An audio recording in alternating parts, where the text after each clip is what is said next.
2019లో పోటీ చేస్తే కనీసం డిపాజిట్లు కూడా ఇవ్వలేని పరిస్థితి వచ్చింది. ఏమనుకోవాలని? మా పిల్లలు మా మనవల బతుకులు బాగుండాలంటే నీలాంటి నాయకురాలు రావాలమ్మా అని చెప్పారు. బంగారాజు గారికి మీ మధ్య కొంత సమన్వయ లోపం ఉందనేది బహిరంగంగానే చర్చలు జరుగుతున్నారు. సీట్ వచ్చినా రాకపోయినా ఇద్దరం కలిపి అదే చిత్తశుద్ధితో పనిచేస్తామని మేము ఇద్దరం మాట్లాడుకున్నాం. మీ భూములు కొన్ని ప్రభుత్వ భూములు ఆక్రమించుకున్నారన్న ఒక దీన్ని అపవాదాన్ని ఒట్టగట్టుకున్నారు, విమర్శలు వస్తున్నాయి. అప్పలనాయుడు గారు చేసిన మైనింగ్ మాఫియా చిన్న పిల్లల్ని అడిగినా చెప్తారు. పెద్ద మైనింగ్ డాన్ అయినా.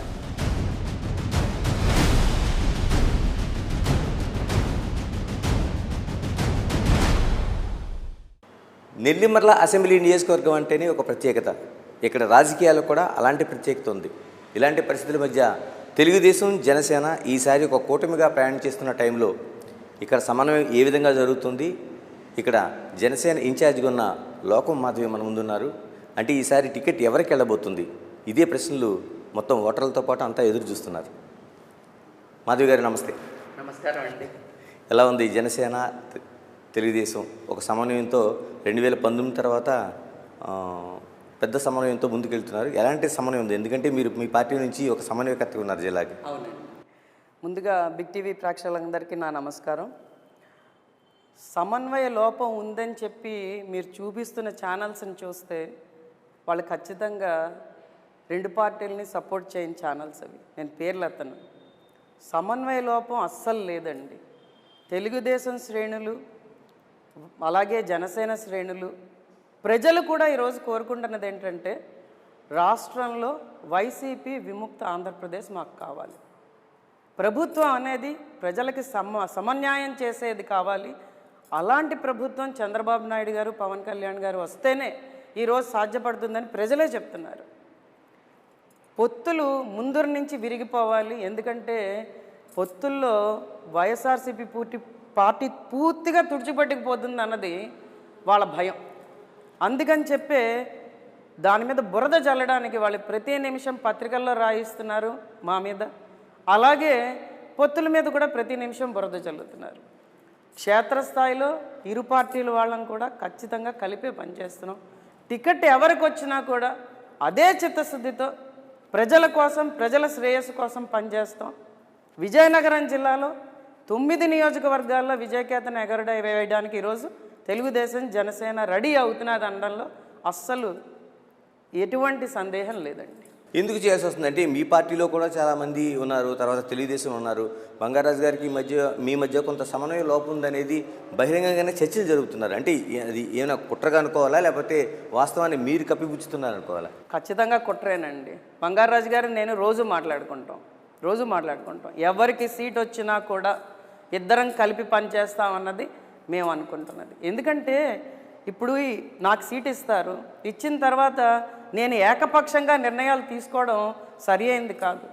ఎందుకంటే పొత్తులో భాగంగా తెలుగుదేశం నాయకులు, జనసేన నాయకులు కలిపి ఆ నియోజకవర్గంలో ప్రజల కోసం పనిచేయాలన్నది చంద్రబాబు నాయుడు గారు, పవన్ కళ్యాణ్ గారు ఈరోజు అలయన్స్ పెట్టుకోవడానికి కారణం. సీట్ వచ్చినా రాకపోయినా ఇద్దరం కలిపి అదే చిత్తశుద్ధితో పనిచేస్తామని మేము ఇద్దరం మాట్లాడుకున్నాం. ఎటువంటి సమన్వయ లోపం అనేది లేదండి, రాబోదు కూడా. ఎందుకంటే వచ్చే 10 ఏళ్ళు ప్రజల కోసం పనిచేయాలి, ఇలాగే పనిచేయాలన్నది మా నాయకుల ఆదేశం. దాన్ని మేము శిరసావహిస్తానని ఈరోజు చెప్తున్నానండి. ఎలాగంటే జనసేన నుంచి పవన్ కళ్యాణ్ ఈ జిల్లాకు సంబంధించి చాలా వరకు ప్రచారాలు చేశారు. తర్వాత ఉద్దానం లాంటి చోట ఆయన ఆ సమస్యని గవర్నమెంట్ ఎక్స్పోజ్ చేశారు. దాని పరిష్కారానికి అనేక కృషి చేశారు. అంటే ఇలాంటి పరిస్థితుల్లో నెల్లిమర్లకు సంబంధించి అంటే జిల్లాలో ఏదో ఒక సీటు జనసేనకు ఉండాలనే ఒక ఆశాభావం అయితే మీకు వ్యక్తమవుతుంది. నెల్లిమర్లకు సంబంధించి ఎలాంటిది ఉంది? అంటే మీకు ఏమైనా సీట్ ఇచ్చే అవకాశాలు ఏమైనా కనిపిస్తున్నాయా? మీ నుంచి ఏమైనా డిమాండ్ ఉందా? మేమైతే డెసిషన్ అంతా కూడా పవన్ కళ్యాణ్ గారికి వదిలేసామండి. గత 3 ఏళ్లుగా క్షేత్రస్థాయిలో ప్రజల మధ్య తిరుగుతున్నాను, ప్రజా సమస్యల మీద పోరాటం చేస్తున్నాను, ప్రజలకు ఎలా న్యాయం జరుగుతుందన్న ఆలోచన విధానంతోనే ముందుకెళ్తున్నాను. ప్రజలకు ఈరోజు జరుగుతున్న అన్యాయాలు ఏంటి, ఆ అన్యాయాలకి మనం ఎలాగా నాయకత్వం వచ్చిన తర్వాత జనసేన తెలుగుదేశం ప్రభుత్వం ఖచ్చితంగా 2024లో వస్తుంది కాబట్టి వచ్చిన తర్వాత వాళ్ళకి ఎటువంటి న్యాయం చేసి వాళ్ళని ఆర్థికంగా ఎలా బలోపేతం చేయాలన్నది మా ప్రధాన లక్ష్యం అండి. నేను ఒక పారిశ్రామికవేత్తగా 1997లో ఈ ప్రాంతానికి వచ్చాను. ఈ ప్రాంతానికి ఎందుకు వచ్చారు మీరు ఏ హైదరాబాద్లోనో అలాగే ఎక్కడో బెంగళూరులోనో పెట్టుకుంటే కోట్లు సంపాదిస్తారు కదా అని అంటే నేను ఒకటే సమాధానం చెప్పాను వాళ్ళకి. నేను చెప్పిన సమాధానం ఏంటంటే ఈ ప్రాంతం వెనుకబాటుతనానికి నెట్టివేయబడుతున్నది. ఇక్కడ ఒకప్పుడు విద్యల నగరంగా ఉన్న విజయనగరం ఈరోజు కాలేజీలన్నీ మూతపడిపోతున్నాయి. అలాగే ఇక్కడ ప్రజలకు విద్య దూరం అయిపోతున్నది కూడా. అది చాలా బాధాకరం. నేను ఇక్కడే చదువుకున్నాను, విజయనగరంలో చదువుకున్నాను, నేను విజయనగరంలో పుట్టాను. కాబట్టి ఈ ప్రాంతానికి ఏదైనా చేయాలి, ఈ ప్రాంతంలో ప్రజలకు అండగా నిలబడాలి. అలాగే ఇక్కడ ముఖ్యంగా అమ్మాయిలు 10వ తరగతి అవగానే పెళ్ళిళ్ళు చేసేస్తారు. వాళ్ళ మేనమావకో లేకపోతే మేనబావకో ఇచ్చి పెళ్ళిళ్ళు చేసేస్తారు. ఆర్థికంగా వాళ్ళు బలోపేతం అవ్వాలి. ఎందుకంటే వాళ్ళు కనీసం వాళ్ళ పిల్లల్ని ఈరోజు ఎలా చదివించుకోవాలి, వాళ్ళు ఎలా ఉన్నత స్థాయిలో వస్తారని కూడా 1997లో వాళ్ళకి తెలియట్లేదు. నేనైతే ఖచ్చితంగా ఉద్యోగాలకి పెద్దపీట వేస్తూ ముందుకు సాగాను. ఈరోజు మా కంపెనీలోనే చాలామంది అమ్మాయిలు ₹1,00,000 జీతంతో పనిచేస్తున్నారు. వాళ్ళ భర్తలేమో వ్యవసాయం చేస్తున్నారు. అది మేము సాధించింది. ఇలా మీరు విద్యావేత్తగా ఉన్నారు, వ్యాపారవేత్తగా ఉన్నారు, ఇండస్ట్రియలిస్ట్గా కనిపిస్తారు, యుఎస్ రిటర్న్ నుంచి వచ్చిన తర్వాత ఉన్నారు. ఈ ప్రాంతంలో మీరు ఉంటుంది, ఇక్కడే పుట్టానంటున్నారు. అంటే మేజర్గా ఉండే సమస్య ఇన్ని సంవత్సరాలుగా అసలు పరిష్కారం కాకుండా ఉండడానికి ఏంటి ప్రధానమైన కారణం ఏంటి? అప్పుడు తెలుగుదేశం ఉంది, తర్వాత మధ్యలో పార్టీలు మారినాయి, కాంగ్రెస్ ఉంది, తర్వాత తెలుగుదేశం, ఇలా కాంగ్రెస్, ఇన్ని పార్టీలు ఉన్నాయి కదా వైసీపీతో పాటు. ఎందుకు పరిష్కారం కాలేదు? ఒకటి, రాజకీయ నాయకులకి అవగాహన లేకపోవడం అండి. ఇది చేస్తే ఈ ప్రాంతం బాగుపడుతుంది అని అవగాహన లేకపోవడం. ఇప్పుడంటే నెల్లిమర్ల నియోజకవర్గం మీరు అన్నట్టుగా చాలా హాట్ నియోజకవర్గంగా మారిందని మీరు అంటున్నారు. ఎందుకంటే ఎయిర్పోర్ట్, భోగాపురం అనే ప్రాంతం ఇంతకుముందు ఎవరికి తెలియదు అసలు. ప్రజలందరూ కూడా ఏదోటి బతుకుతున్నానులే, ఇక్కడ మనం పండించుకుంటున్నాం, గింజలు పండించుకొని బతుకుతున్నాం, వచ్చిన దాంతో ఉంటున్నాం అన్నట్టు ఉంటున్నారు తప్పించి ఎయిర్పోర్ట్ వచ్చిన తర్వాత ఈ నియోజకవర్గం తాలూకు పేరు బయటకు వచ్చింది బాగాను. కానీ నేనేమంటున్నానంటే ఎయిర్పోర్ట్ వచ్చినంత మాత్రాన నాయకులు చిత్తశుద్ధితో పనిచేయకపోతే, కరెక్ట్గా పనిచేయకపోతే ఈ ప్రాంతం అభివృద్ధి చెందదు. అంటే ఇప్పుడు నెల్లిమర్లలో కాదు, తెలుగుదేశం నుంచి కాదు, అంతకుముందు మిగతా చోట చాలామంది మంత్రులు చేశారు. నారాయణస్వామి లాంటి వాళ్ళు దాదాపు 7 సార్లు ఎమ్మెల్యే చేస్తే ఒకసారి మంత్రి చేశారు. మరి వీళ్ళందరికీ అవగాహన లేకుండానే ఉందా, లేకపోతే అవకాశవాదంతో ఆ పదవులు గడుపుకుంటూ వెళ్ళిపోయారంటారు? నారాయణస్వామి నాయుడు గారు చాలా మంచి మనిషి అండి, చాలా మంచి మనిషి. అందుకే ప్రజలు అతనికి 7 సార్లు పట్టం కట్టారు. కానీ అతనికి కూడా అవగాహన లేదు, ఇది చేస్తే ప్రాంతం బాగుపడుతుందన్న అవగాహన లేదు. ఎవరైనా ప్రజలు బాబు మా ఇల్లు కాలిపోయిందంటే సాయం చేశారు, ఎవరైనా ఇక్కడ అమ్మ ఇది కావాలి అనుకుంటే సాయం చేశారు. అంతే తప్పించి ఈ రోడ్డు ఇన్ఫ్రాస్ట్రక్చరు ఈ వ్యవస్థ బాగా ఉంటే అప్పుడు ప్రాంతం బాగుపడుతుంది అన్న అవగాహన లోపం ఆయనలో ఉన్నది.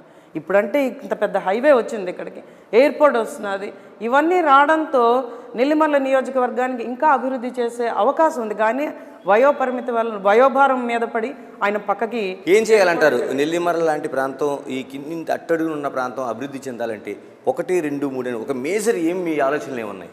మేము రాజకీయాల్లోకి రాకముందు నుంచి ఒక పద్ధతిలో ప్రణాళికతో ముందుకెళ్తున్నాం. మేము 2030 విజన్ అని ఒకటి పెట్టుకున్నాం. నేను నా భర్త రాజకీయాలు అన్నవి మాకు ఎందుకో రుచించలేదు. ముందర ఏ పార్టీలోకి వెళ్ళినా మనం అనుకున్నది చేయలేమేమో అన్న బాధతో వెనక్కుండిపోయాం. కానీ ఇక్కడ స్థానిక యువతకి మనం సరి అయిన అవగాహన కల్పిస్తూ, శిక్షణ ఇస్తూ, వాళ్ళకి డబ్బులు మెయిన్, మనం దాన్ని వాళ్ళకి సాయం చేస్తూ వాళ్ళ చేత పరిశ్రమలు పెట్టించి ఆ పరిశ్రమలు కూడా స్థానికంగా ఉన్న వనరులకు అనుసంధానం చేస్తూ అటు రైతుకు కానీ, ఇటు మత్స్యకారులకు కానీ, భవన నిర్మాణ కార్మికులకు కానీ వాళ్ళకి అనుసంధానం చేస్తూ మనం పరిశ్రమలను ఈరోజు తీసుకొస్తే. ఎలాంటి పరిశ్రమలు కావాలి? ఎందుకంటే ఇక్కడ జూటు మిల్లు మూతపడిని, చెరకు పరిశ్రమలు మూతపడిని, మీ జిల్లాలోన ఇన్ని మూతపడిన తర్వాత ఇంకా ఎలాంటి పరిశ్రమలు రావాల్సిన అవసరం ఉంది? పరిశ్రమలు అనేవి ఏంటంటే ఎందుకు మూతపడుతున్నాయని మీరు చూస్తే ఖచ్చితంగా ప్రభుత్వం తాలూకా వాళ్ళకి రాయితీలు కానీ, వాళ్ళని లాభాల్లోకి తీసుకొచ్చే విధంగా కానీ ఏ ప్రభుత్వం ప్రయత్నించలేదు. ఆ ప్రభుత్వం ప్రయత్నించేటట్టుగా స్థానిక నాయకులు ఎవరు కూడా ఈ సమస్యల్ని బలంగా తీసుకెళ్ళలేదు ప్రభుత్వం దగ్గరికి. ఖచ్చితంగా పవన్ కళ్యాణ్ గారు, చంద్రబాబు నాయుడు గారి నాయకత్వంలో నేనైతే వాటిని బలంగా తీసుకెళ్తాను. ఎందుకంటే మనకు అర్థం కావాలి. ఈరోజు మీకు ఒక విషయం చెప్తాను. ఇక్కడంతా కాలుష్యంతో నిండిన పరిశ్రమలు తీసుకొచ్చారు. ఆ పరిశ్రమలన్నీ కూడా వ్యర్థాలని అడ్డగోలుగా భూముల్లోకి వదిలేస్తున్నాయి. నెల్లిమల్ల నియోజకవర్గాన్ని ఇలాగే వదిలేస్తే వాళ్ళకి, ఆ కంపెనీలకి మనం కొమ్ము కాస్తూ ముందుకి నాయకులు నడిపిస్తే ఈ ప్రాంతాన్ని ప్రజలందరూ వదిలేసి వెళ్ళిపోవాలి. మీరు ఆల్రెడీ చూస్తున్నారు. తాడి గ్రామం విశాఖపట్నంలో ఫార్మాసిటీ పక్కనే ఉంది. వాళ్ళు పునరావాసం కల్పించమని ఈరోజు అడుగుతున్నారు వాళ్ళందరూ కూడా. అలాగే తయారవుతున్నది పైడి భీమవరం, ఆ బెల్ట్, అల్లాడపాలెం, ఆ ప్రాంతం అంతా కూడా మనం ఏం చేస్తామో కూడా తెలియని పరిస్థితికి వెళ్ళిపోతున్నాయి. పోనీ ఈ పరిశ్రమల్ని మేము భరిస్తాం, ఇటు దివీస్ భరిస్తామని ఇక్కడ ప్రజలు అంటూ ఉంటే వాళ్ళకు ఉద్యోగ అవకాశాలు ఇవ్వట్లేదు, నాయకులు పట్టించుకోవట్లేదు. 2019 ఎన్నికల్లో నాకు పేపర్ మీద రాసి చూపించారు ప్రజలు. ప్రతి పంచాయతీకి, మాకు 101 పంచాయతీలు ఉన్నాయి, ప్రతి పంచాయతీకి నేను ఖచ్చితంగా 5 ఉద్యోగాలు ఇస్తానని ఈ స్థానిక ఎమ్మెల్యే, వైఎస్ఆర్సీపీ ఎమ్మెల్యే ప్రామిస్ చేశాడు. కానీ ఈరోజు దాకా ఒక్క ఉద్యోగం లేదు, ఒక్క ఉద్యోగం లేదు. కనీసం వెళ్తే మాట్లాడిని కూడా మాట్లాడట్లేదు. యువత అందరూ ఖాళీగా ఉంటున్నారు. ఎంఎస్సి ఆర్గానిక్ కెమిస్ట్రీ చేసిన ఒక అమ్మాయి ఈరోజు వైఎస్ఆర్సీపీ వాలంటీర్గా పనిచేస్తున్నదంటే చూడండి అంత దరిద్రం. 5,000 రూపాయలకి. అంటే ప్రభుత్వంలోని చిత్తశుద్ధి ఉండాలి, స్థానిక నాయకుల్లో చిత్తశుద్ధి ఉండాలి. నడిపించే బలమైన నాయకుడు ఉంటే ఖచ్చితంగా అభివృద్ధి బాటలోకి వెళ్తుంది. సంక్షేమం అందాల్సిన వాళ్ళకి అందాలి, అభివృద్ధి అందాల్సిన వాళ్ళకి అభివృద్ధి అందాలి. మన సంక్షేమంతో కూడిన అభివృద్ధిని తీసుకెళ్తేనే ఏ ప్రాంతమైనా బాగుపడుతుంది. దానికి ఖచ్చితంగా నిర్దిష్టమైన ప్రణాళికలతో మేము ముందుకెళ్తున్నాం. మన నియోజకవర్గంలో 4 మండలాల్లో 400 పరిశ్రమలు తీసుకొస్తాం. అంటే ఇన్ని ఆలోచనలు చేస్తున్న మాధవి గారు 2019లో పోటీ చేస్తే కనీసం డిపాజిట్లు కూడా ఇవ్వలేని పరిస్థితి వచ్చింది. ఏమనుకోవాలని 2019లో సిచ్యువేషన్ ఏంటంటేనండి, మేము పవన్ కళ్యాణ్ గారు పార్టీతో పాటు వెళ్తున్నాం, కానీ మాకు రాజకీయ అవగాహన అంతగా లేదు. అది కాకుండా నేను ఒక 2 నెలల ముందనే క్యాండిడేట్గా వచ్చాను. ప్రజలకు నేను తెలియలేదు. అంటే భోగాపురం మండలంలో మేము బాగా తెలుసు, కానీ మిగిలిన 3 మండలాల్లో మాకు మైనస్ అయింది. అది చాలా ప్రజలకు తెలియాలి, ప్రజలకు మనమేంటో తెలియాలి, మనం ఏం చేస్తున్నామో తెలియాలి అన్న దాని మీదే నేను 3 ఏళ్ళు క్షేత్రస్థాయిలో తిరిగాను. ప్రతి ఒక్కళ్ళకి 60 ఏళ్ళు నిండిన వాళ్ళతో కూడా నేను మాట్లాడాను. వాళ్ళు కూడా ఈరోజు ఏమంటున్నారంటే, మా బతుకులు ఎలాగ వెళ్ళిపోయి, మా పిల్లలు, మా మనవల బతుకులు బాగుండాలంటే నీలాంటి నాయకురాలు రావాలమ్మా అని చెప్పారు. ఎందుకంటే మనం ప్రజలకు చెప్పాలి మనం ఏం చేస్తున్నాం. ప్రతి గడప ఎక్కుతాను, ప్రతి ఒక్కళ్ళతో మాట్లాడతాను, సభ పెట్టుకొని అందరినీ పిలిచి నేనేం చేద్దాం అనుకుంటున్నాను, నియోజకవర్గానికి ఎలా అభివృద్ధిని తీసుకొద్దామని నేను వాళ్ళకి చెప్తున్నాను. 2019లో అంత ఘోర ఓటమిని చవి చూసినా కూడా మేము ఈ ప్రాంతం అభివృద్ధి చెందాలని చెప్పి చాలా ప్రయత్నించాం. ఇక్కడ కంపెనీలు తీసుకొస్తాను, కావాలంటే నా సొంత భూములు ఇచ్చి ఐటీ కంపెనీలు ఇక్కడ తీసుకొచ్చి ఒక 5,000 ఉద్యోగాలు మనం క్రియేట్ చేద్దామంటే ప్రస్తుత ప్రభుత్వం నుంచి ఎటువంటి మాకు సహకారం అందలేదు, మొండి చేయి చూపించారు. సదరన్ సర్టిఫికెట్ ఈరోజు అన్నది చాలా పెద్ద అవినీతి అండి జరుగుతున్నది. వికలాంగులకి సదరన్ సర్టిఫికెట్ అని పెట్టి పర్సంటేజ్ తగ్గించేసి డబ్బులు తక్కువ ఇస్తూ వాళ్ళని నానా తిప్పలు పెడుతున్నది ఈ ప్రభుత్వం. ఇలాగే ఇప్పుడు మీరు సీట్ ఆశిస్తున్నారు జనసేన నుంచి, తెలుగుదేశం నాయకులు కూడా అదే పోటీతో ఉంటారా, లేకపోతే మీకు సహకరించే అవకాశం ఏమైనా కనిపిస్తుందా? ప్రస్తుతం సీట్ అనౌన్స్ చేసేదాకా ఎవరికి వస్తుందా అని ఆలోచన ఉంటుందండి. సీట్ వచ్చిన తర్వాత నేను మీకు ఒకటే చెప్తున్నాను, వైఎస్ఆర్సీపీ ఏతర ప్రభుత్వం, వైసీపీ విముక్త ఆంధ్రప్రదేశ్ కావాలని అందరూ కోరుకుంటున్నారు. అందులో తెలుగుదేశం జనసేన నాయకులు అయితే ఖచ్చితంగా కోరుకుంటున్నాం. మేము ఎవరికి సీటు ఇచ్చినా కూడా ఇదే చిత్తశుద్ధితో ప్రజల కోసం, ప్రజాశ్రేయస్ కోసం పనిచేస్తామండి. అంటే మరొకటి మీ వ్యక్తిగతంగా అడగాల్సిన ప్రశ్నలు కొన్ని ఉన్నాయి. అంటే మీరు వ్యాపారవేత్తగా ఉన్నారు, మీ భూములు కొన్ని ప్రభుత్వ భూములు ఆక్రమించుకున్నారన్న ఒక దీన్ని అపవాదాన్ని ఒట్టగట్టుకున్నారు, విమర్శలు వస్తున్నాయి. ప్రజా జీవితంలో ఉన్న తర్వాత, ప్రత్యేకంగా జనసేన లాంటి పార్టీలు ఉన్న తర్వాత దాన్ని ఎలా క్లియర్ చేసుకోగలుగుతారు మీరు? నేను భూములు 1997లో కొనుక్కున్నానండి. నేను ఒకటే చెప్తున్నాను, 1 సెంటు ప్రభుత్వ భూమి ఉన్నా దాని మీద నేను అక్రమ కట్టడాలు చేసిన కూల్చేయండి, తీసుకోండి. మీరు 30 ఏళ్ళు ఏం చేశారు? ఇప్పుడు ఎందుకు అపవాదులు వేస్తున్నారు? నేను రాజకీయంగా వచ్చానా? నేను ఇదే చెప్తున్నాను. ఒక్క సెంట్ ఉన్నా కూడా నేనే ఇచ్చేస్తాను. ప్రభుత్వ భూములు కబ్జా చేస్తున్న వాళ్ళ మీద మేము పోరాటం చేస్తున్నామండి జనసేన పార్టీ తరఫున. నేను ప్రభుత్వ భూములను ఆక్యుపై చేస్తే పవన్ కళ్యాణ్ గారు నన్ను పార్టీలోంచి తన్ని తగరవేస్తారు. ఆయన నిజంగా నాలాంటి నాయకులు కావాలని ఆయన కోరుకుంటున్నారు. అంతేగాని కబ్జాదారులు కూనీకోరులు నాయకులుగా వస్తే ఎప్పుడో సీఎం అయిపోతారు. ఆయన ఏరి కోరి తన నాయకులను తీసుకొస్తున్నారు. అందులో నేను ఒక దాన్ని నేను గర్వంగా చెప్పుకుంటాను ఎప్పుడు కూడాను. నా భూముల మీద నాకు వాళ్ళు పెడుతున్న ఇబ్బందులు ఆయనకి తెలుసు. చాలా భూముల్ని మొన్ననొచ్చి 22A కింద క్లాసిఫై చేసేసారు. మా భూముల్ని మాట్లాడలేదు. ఈ ప్రభుత్వం ఇలాగే చేస్తుంది. ఎందుకంటే పేదవాడి దగ్గరే సెంటు భూమి ఉండకుండా లాగేసుకుంటున్నది. నేనెంత వీళ్ళకని చెప్పి కోర్టుకు వెళ్ళి స్టే తెచ్చుకున్నాను. అంటే మాధవి గారిగా మాట్లాడుకుంటే మనం అంటే జనసేనగా మీరు అధికార పార్టీపై విమర్శలు చేస్తున్నారు, కానీ ఒక వ్యాపారవేత్తగా అధికార పార్టీ నాయకులతో మీకు సత్సంబంధాలు అంటే ఉన్నాయంటున్నారు. బొత్స లాంటి వారితో కావచ్చు, అప్పలనాయుడుతో కావచ్చు. మరోవైపు పార్టీ ఫండ్ కూడా మీ నుంచి వాళ్ళకి అందజేస్తారంటున్నారు. దీన్ని ఏ విధంగా అర్థం చేసుకోవాలి? మేము ఎప్పుడు పార్టీ ఫండ్లు వాళ్ళకి ఇవ్వలేదండి. జనసేన పార్టీలో జాయిన్ అయింది నుంచి నేను చాలా చిత్తశుద్ధితో ఉన్నాను. జనసేన పార్టీలో జాయిన్ అవ్వక ముందర ఒక కార్పొరేట్ వ్యవస్థలా ఉండేదాన్ని. అప్పుడు కూడా నేను ఎవరికి పార్టీ ఫండ్లు ఇవ్వలేదు. బొత్స గారు ఫోన్ చేసి, ఝాన్సీ మేడం గారిని ఫోన్ చేసి ఉద్యోగం కావాలని అడిగితే ఉద్యోగాలు ఇచ్చేవాళ్ళు. అర్హత ఉన్న వాళ్ళకి ఉద్యోగాలు ఇచ్చేవాళ్ళు, అర్హత లేని వాళ్ళకి లేదని చెప్పేవాళ్ళు. పేదవాళ్ళకైతే మటుకు నేను ఈ రోజుకి కూడా వాళ్ళు వచ్చి అడిగితే ఏదో రికమెండేషన్ పట్టుకొని నా దగ్గరికి రావక్కర్లేదు. వాళ్ళు వచ్చి అడిగితే వాళ్ళకి కావాల్సిన శిక్షణ ఇచ్చి నేను ఉద్యోగం ఇస్తాను. 2 ఏళ్ల కిందట సుమారు 600 మందిని మన నియోజకవర్గంలో యువతను అందరినీ తీసుకున్నాను. ఎందుకంటే ఒక నోటిఫికేషన్ లేదు, ఒక ఉద్యోగ అవకాశం లేక వాళ్ళ పేరెంట్స్ కూడా చాలా ఇబ్బందులు పడుతుంటే 600 మందిని తీసుకొని ఏడాది పాటు నా సొంత డబ్బులతో బస్ వేసి వాళ్ళకి ఫుడ్ పెట్టించి ట్రైనింగ్ ఇప్పించాను నేను. వాళ్ళలో 120 మందిని నా కంపెనీలోనే ఈరోజు ఉద్యోగస్తులుగా తీసుకున్నాను. మిగిలిన వాళ్ళకి పైన అవకాశాలు వచ్చాయి బయట, వాళ్ళు చేస్తున్నారు.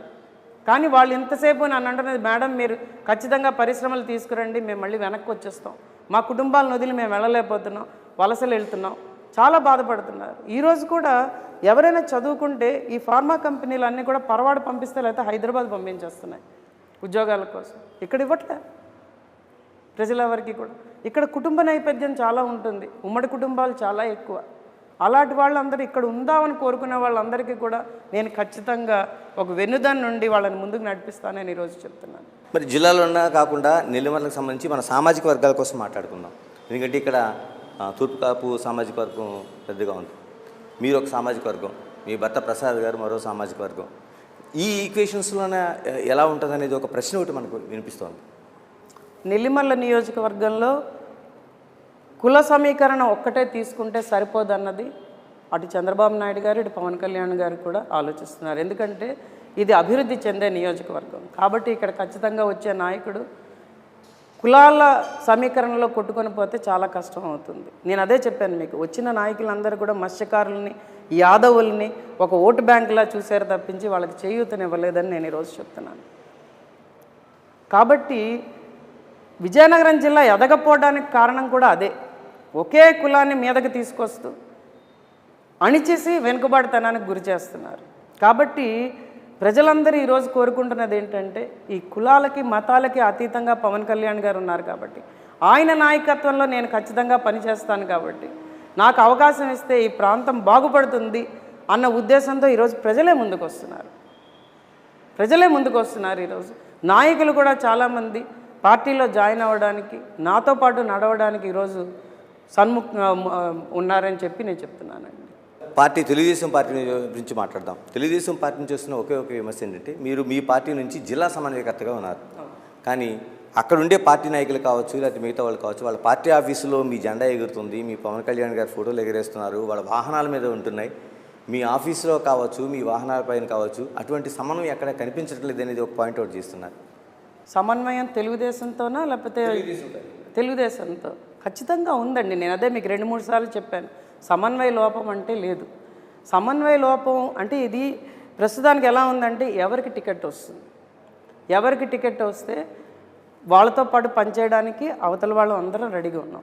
జనసేనకి టికెట్ వస్తే తెలుగుదేశం వాళ్ళు మాతో పనిచేయడానికి రెడీగా ఉన్నారు, తెలుగుదేశానికి టికెట్ వస్తే జనసేన శ్రేణులన్నీ కూడా రెడీగా ఉన్నాయి. అటువంటి సమన్వయ లోపం లేదు. ఎందుకంటే మీకు ఇంకో విషయం చెప్తాను, సమన్వయ కార్యక్రమం మీటింగ్స్ అయ్యాయి మనకి. మన నియోజకవర్గంలోనే చాలా సక్సెస్ఫుల్గా 9 నియోజకవర్గాల్లో ఉమ్మడి జిల్లాలో నేను చేయించాను. నన్ను అప్పుడే సమన్వయకర్తగా పెట్టారు, సింగిల్ పాయింట్ ఆఫ్ కాంటాక్ట్గా.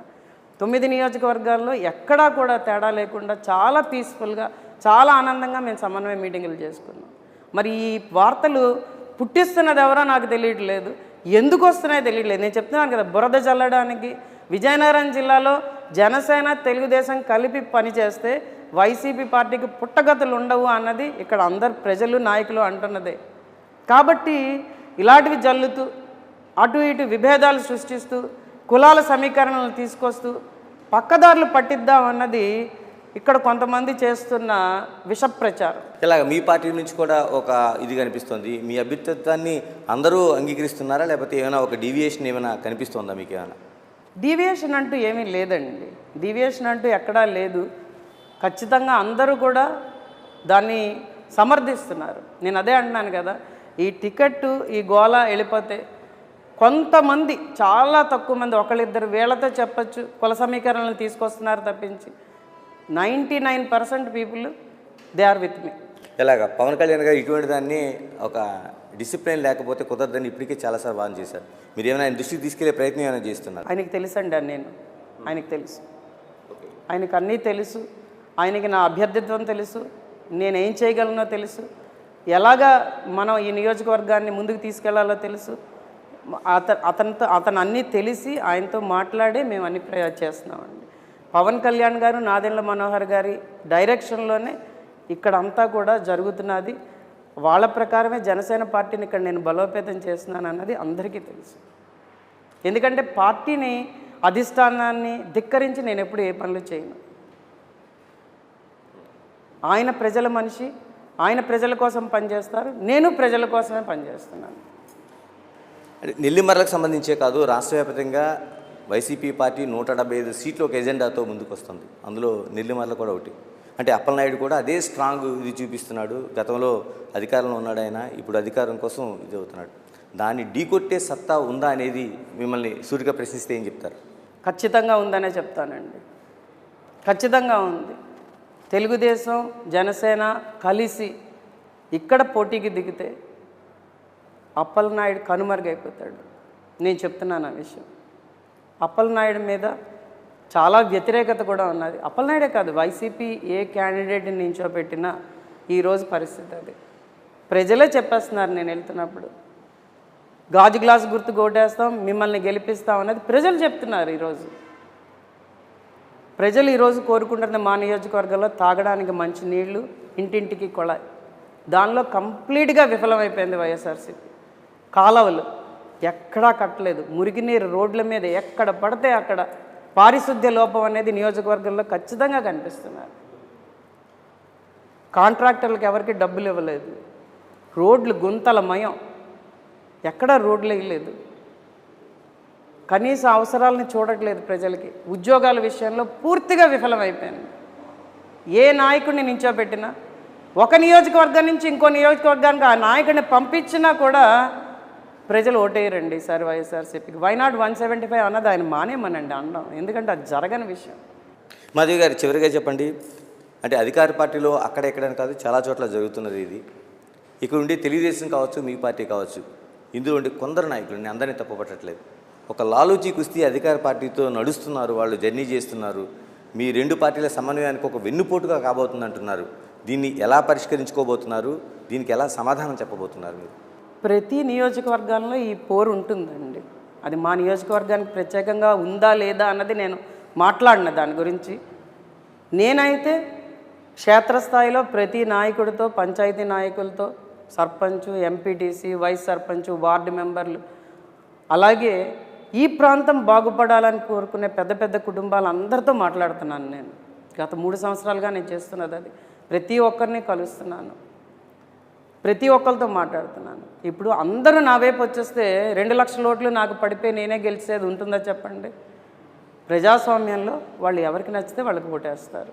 కొంతమంది నాయకులు ఇన్ఫ్లుయెన్స్ చేస్తారు, కొంతమంది నాయకులు లాలూచీ పడతారు. ఇవన్నీ ఉంటాయి. ఉండబట్టే మెజారిటీ ఎవరికి వస్తే వాళ్ళు గెలుస్తారు. ప్రతిపక్షమే లేకుండా 175 గెలిచేద్దామని జగన్మోహన్ రెడ్డి గారు అనుకోవడం దురాశ. ఖచ్చితమైన బలమైన ప్రతిపక్షం ఉన్నప్పుడే రాష్ట్రం అనేది అభివృద్ధి పదంలో నడుస్తుంది. ఇప్పుడే నియంతలా అయిపోయాడు ఆయన. ఆయన ఏం నచ్చితే అది చేస్తాడు. కనీసం వాళ్ళ సొంత మంత్రుల మాట కూడా వినడు. కొన్ని కోట్లు పెట్టిన ప్రధాన సలహాదారుల మాట వినట్లేదు ఆయన. వాళ్ళు పెద్ద చేయలేరండి. ఇప్పుడు ఏంటంటే వేవ్ వచ్చింది. జనసేన తెలుగుదేశం ప్రభుత్వం ఈసారి రావాలి. చంద్రబాబు నాయుడు గారు, పవన్ కళ్యాణ్ గారు వస్తేనే రాష్ట్రం బాగుపడుతుందన్న వేవ్ ఆల్రెడీ రాష్ట్రంలో వచ్చింది. ఎవరు ఎన్ని రకాలుగా ప్రయత్నించినా అది ఆగదు. పవన్ కళ్యాణ్ గారి నిజాయితీ, చంద్రబాబు నాయుడు గారి అనుభవం రెండూ కలిస్తే ఈ రాష్ట్రం అప్పుల్లోంచి బయటకు వస్తుంది. ఒక రాజధాని వస్తుంది, పోలవరం ప్రాజెక్టు పూర్తవుతుంది, అలాగే మా నియోజకవర్గంలో రామతీర్థసాగర్ ప్రాజెక్టు పూర్తవుతుంది, ఎత్తిపోతలు వస్తాయి, రైతులకు బాగుంటుంది. ఈరోజు ప్రతి వర్గానికి ప్రతి కులానికి మంచి జరుగుతుందని అన్నది ప్రజలు నమ్ముతున్నారు. ప్రజల్లో ఆ నమ్మకం వచ్చిందంటే ఖచ్చితంగా ఆ సునామీని ఎవరూ ఆపలేరు. థ్యాంక్ యూ అండి, thank you very much, all the best. ఇది మనకి నెల్లిమర్లో జరుగుతున్న నేనే ఎమ్మెల్యే కార్యక్రమం. అంటే తెలుగుదేశం మరోవైపు జనసేన పార్టీ మధ్య ఒక సమన్వయం ఉంది. ఇక్కడ జనసేన సీట్ ఆశిస్తుంది. మరోవైపు సీట్ ఎవరికి వచ్చినా, అటు తెలుగుదేశం కావచ్చు లేకపోతే జనసేన కావచ్చు, ఎవరికి వచ్చినా సమన్వయంతో పనిచేస్తాం, అధికార పార్టీని ఇక్కడ ఖచ్చితంగా ఓడించి తీరుతామన్న ఆత్మవిశ్వాసాన్ని అయితే వ్యక్తం చేస్తున్నారు. Signing off, this is Ganesh.